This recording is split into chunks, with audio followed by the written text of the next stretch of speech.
Am I the a-hole for what I, 24 male, said to my sister, 27 female, about minding her business? This happened a while ago and I'm still getting grief for it. So I think I know your answer, but maybe some explanation will help. So, around 6 months ago, my fiancée, who I was with for around 7 years, but were friends before that, left me because she realized she never loved me and that I was holding her back. She was not interested in therapy, and I am not in the habit of begging someone to stay, so I helped her pack and dropped her off at a hotel, which is what she wanted and where she asked to be left. About a month ago, she called me crying in the middle of the night to say that she had made a mistake and wanted to come home. I had promptly hung up on her because I also firmly believe in the rule, don't let them tell you they don't want you more than once. Apparently, my family didn't get the memo because for a while after that, my family, particularly the older women, had been pressuring me to hear her out. And even going so far as to tell me her side of the story and how she had a breakdown and it didn't have anything to do with me. Blah, blah, blah. Don't buy it. My sister recently called me out of the blue and started talking to me about how I don't want to be the reason for anything bad, so I should call and talk to my ex. I tried to brush it off, but she kept saying things like, well, you don't want it to be your fault is all I'm saying, and stuff like that. I didn't like what she was implying, so I admit I snapped and said something not so nice. Something kinda like, maybe you should worry about your own relationship. I mean, God knows it takes all of your mental fortitude to keep your pants on. Which is bad, because her first 2 marriages ended due to cheating on her end. After a moment, she started crying on the phone and kept saying, I can't believe you would say that, and that's so cruel. You don't know what I went through. I replied something like, and that's why I usually stay out of it. You know, try to mind my business. Apparently, that isn't even close to the same thing. And since then, I've been getting yelled at by all the women in the family. But at least the ex talk has stopped. Am I the a-hole? Not the a-hole. You are not responsible for anything bad happening. She got exactly what she asked of you. To tell someone you've been living life with for 7 years that you never loved them and they were holding you back is pretty powerful. I'm sorry it wouldn't fix that broken trust for me. I would not be surprised if she already had a backup plan, that plan being another person, and it didn't work out. Now she realizes she took her life for granted and ended a good thing. If this was your sister's first attempt at sticking her toe into the situation, I can see why she's so taken aback. But it sounds like all the women in your family are acting as a team, so she knew what she was getting herself into. Exes blamed her exes for why she cheated on them. She's also blaming Opie for ex leaving him, not the a-hole. Ex made her choice. Opie wants to move on. End of story. If there is an insinuation that the ex would harm herself, then you need to tell your sister to call 911, not you, not the a-hole. I'm of the opinion you should call every time someone tries to use that line to manipulate you, even if you know they'd never do it.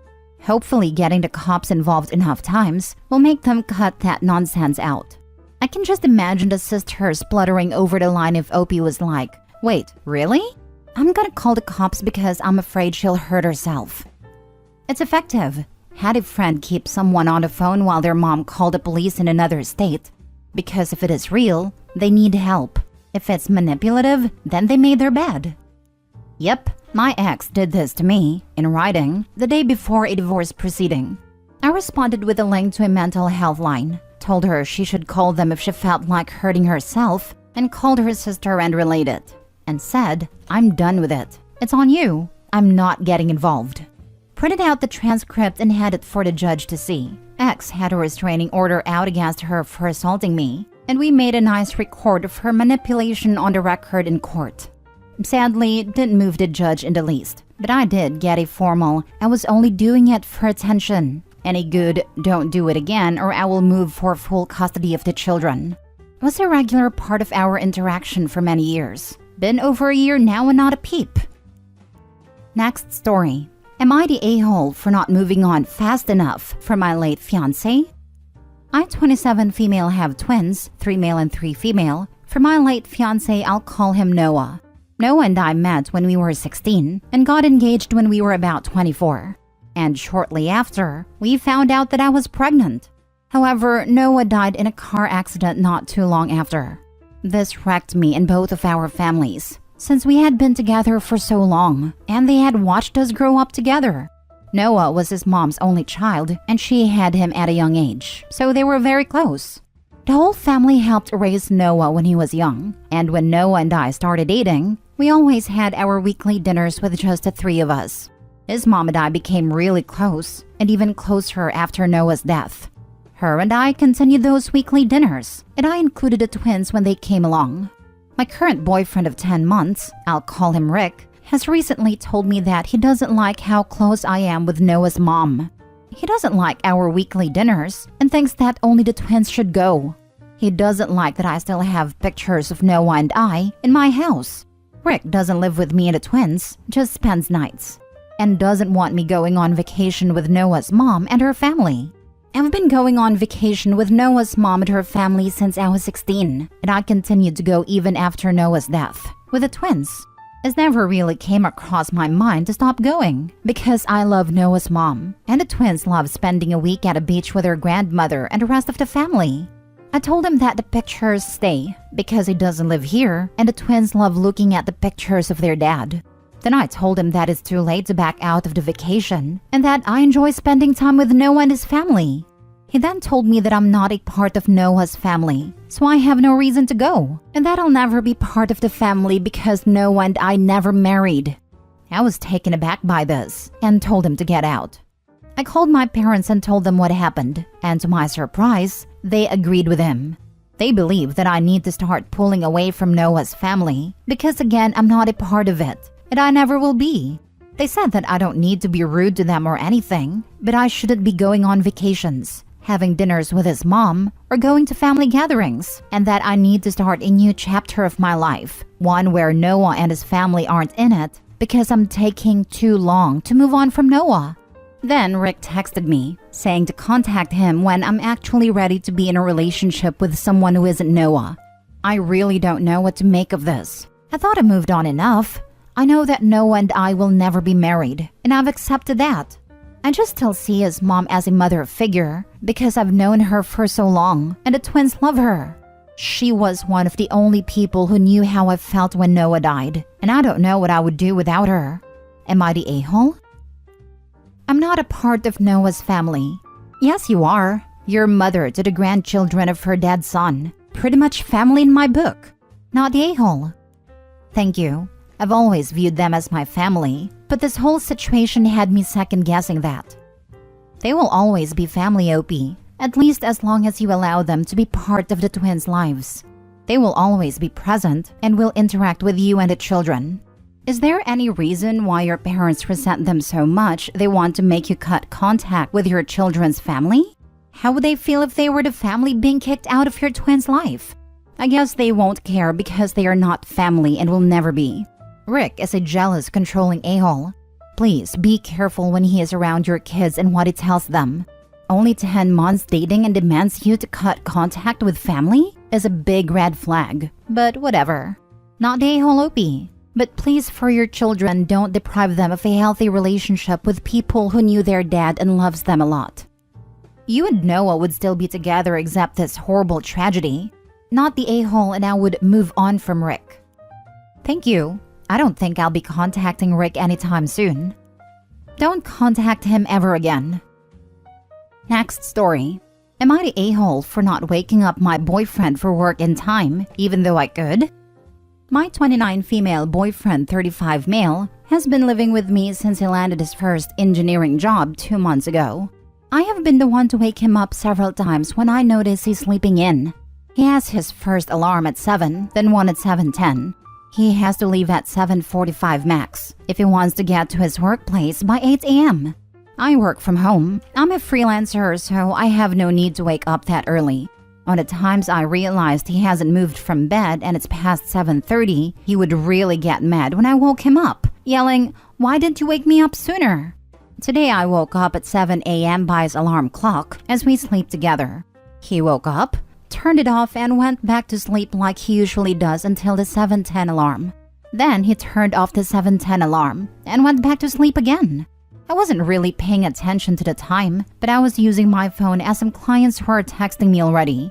I kept looking at my boyfriend from time to time, and he would open his eyes at me, smile and nod, then close his eyes again. Here's where I might be the a-hole. I checked the time, and it was already 7:37. I look at him calmly. He smiles, and I ask, "Do you know what time it is?" To which he answered, "Probably 7:25 or so." Then he took his phone and saw it was 7:37 and rushed off to the bathroom, slamming the door. As he was putting his clothes on, he was arguing, "It's an a-hole move of yours to not tell me what time earlier. Because of that, I'm going to be late and will leave without even brushing my teeth." I told him that I didn't mean to make him angry, but that being on time for his work isn't my responsibility. To which he said, "If you are awake and capable of helping out, but you decide not to, then you are an a-hole. I get that we are a couple and should help each other, and he's the one paying for all the food and half the bills. So the last thing I want is for him to lose his job because of tardiness." I was not troubled about being an a-hole until the moment he retaliated back at me in a pretty nasty way. Before leaving for work in a rush, he blew his nose on my favorite towel, leaving boogers on it, and said, "You have that white towel on a bathroom to make it look pretty, right?" He's in general a very good partner, so I was appalled that he would retaliate like that, which made me rethink if I should just keep waking him up if he sleeps in, as I'm already awake and I'm capable of doing it. Now for the comments. Not the a-hole. He is an adult and is capable of getting out of bed on time. I would tell him if he ever retaliates in such a disgusting manner again that he will be packing his bags and leaving. That is not acceptable behavior under any circumstances. He is punishing you for his inability to get himself up on time. This type of abusive behavior will escalate. He is teaching you that you will be very sorry if you don't do what he wants. This is definitely a hill I would die on. I ain't nobody's mama. If you can't manage to hold down a job without me holding your hand, we'd be done. Not the a-hole. He's snapping at you and blaming you for his childish behavior. You didn't sign up to be his mommy. When your alarm goes off, you get up. You don't put the burden of waking you up on your partner. Boyfriend is an a-hole. I have a really hard time getting up in the morning, so I also have to set multiple alarms. But I'd never get mad at someone for waking me up too late, because that's my fault. I'd be happy they didn't let me sleep in any later. Is he 35 or 12? Cause he sounds like a child. I just leave him sleeping until he wakes up. If he wants to get fired, that's his choice. There's a morning I hate my alarm, but get my butt out of bed anyway because I'm an adult and I have to work. Even my 6-year-old wouldn't retaliate this way. He has no respect for her. Last story. Am I the a-hole for letting my pregnant fiancée think I'm cheating on her? My fiancée Jen is insecure right now, given that she's 32 weeks pregnant. I still think she's beautiful no matter what, but telling her that makes no difference. Now, for the past 6 years, we have been basically inseparable. I actually enjoy her company, to a point of me not really enjoying going out without her. She's fun, and she makes my night way better by having her around. We also are very open with communication and we aren't blind, so we will 100% tell each other when we find someone else attractive. Well, given this detail, I may have messed up a bit, because I told Jen that I thought my buddy's girlfriend was gorgeous and had nice hips. That is not an uncommon comment for the record. It was merely bad timing because she is pregnant and insecure. I shouldn't have said anything, but again, we have always talked like this to each other, so I just wasn't thinking. I mean, just 2 months ago, she pointed out some very attractive man and said he has arms that could toss her around a bedroom. Lol. Neither of us act on anything like this. It's all talk, and sometimes leads to extra spicy time. That's all. But anyways, I made a comment about my buddy's girlfriend and she agreed with me at first, but it soon fell apart. See, I go to my buddy's house quite often and she's always invited, but she's been declining because of being uncomfortable. The baby is on her sciatic nerve, or saying she doesn't want to really be around people because she feels gross. But she did go with me 2 days ago, and I guess I let my eyes wander a bit and she noticed, which I didn't. She asked me to bring her home and was being super quiet. And when I get it out of her, she say, "You told me she's gorgeous and has nice hips. And then you guys eyeing each other in front of me." I asked what she was talking about, and she openly said, "Are you sleeping with her? 'Cause you're there a lot." So I said, "Don't be silly. Of course not." I drop her off. She tells me to go have fun, so I go back. When I get home, she was in bed and distant. I ask what's wrong, and she said, "You just left me here thinking you are cheating, and go back to hang out with her with zero qualms. She wasn't there when I got back." I said, "You told me to go back and have fun, babe. I didn't realize you were serious." She says, as if you didn't realize I was serious, and turns to go to bed. Now I'm feeling incredibly stupid, but I don't even know what to say to her. It's tense in my house. Am I the a-hole? I'm gonna give you a life pro tip from someone who's been married for 15 years. When she says, "Do what you want to do" or "go have fun," it's not giving permission. It's a dare. Partner, go have fun. Narrator, sensing danger. The man absolutely does not go and have fun. It was indeed a trap, one that only the most unwary would fall into. My dude, if your wife's upset, prioritize making her not upset, especially when she's pregnant with your child. I drop her off. She tells me to go have fun, so I go back there. When I got home, she was in bed, distant. I said, "You told me to go back and have fun, babe. I didn't realize you were serious."